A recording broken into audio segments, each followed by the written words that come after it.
Penyanyi dangdut Dewi Persik kini resmi bercerai dari Angga Wijaya. Kabar kurang menyenangkan datang dari pasangan Dewi Persik.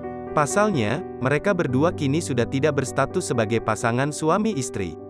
Diketahui, Pengadilan Agama, PA, Jakarta Selatan memutuskan gugatan Angga Wijaya, Senin, tanggal 1 Agustus tahun 2022. Alhasil, kini Dewi Persik menyandang status janda.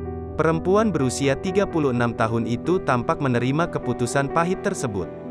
Kendati demikian, ini merupakan pernikahan Dewi Persik ketiga kalinya yang kembali gagal. Sebelumnya, penyanyi dangdut asal Jember itu diketahui sudah pernah menikah 2 kali dari Saipul Jamil dan Aldi Taher dengan berakhir perceraian. Jadi jandakan aku gak bisa mengubah takdir dari Allah, kata Dewi Persik dikutip tribunstyle.com dari Tribun News, Senin, tanggal 1 Agustus tahun 2022. Dewi Persik hanya bisa pasrah dan menerima permasalahannya ini dengan ikhlas.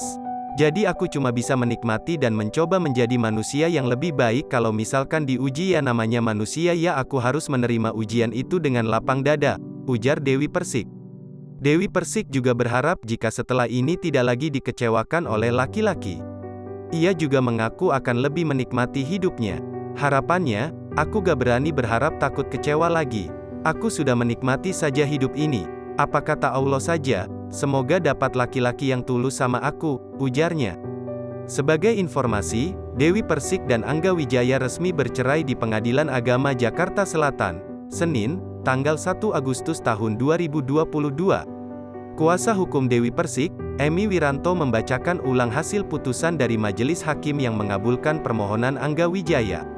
Putusannya hari ini, Majelis Hakim sudah memutuskan dan mengabulkan semua permohonan dan memberikan izin kepada Angga untuk mengikrarkan talak kepada Dewi Muria Agung, ucap Emi Wiranto.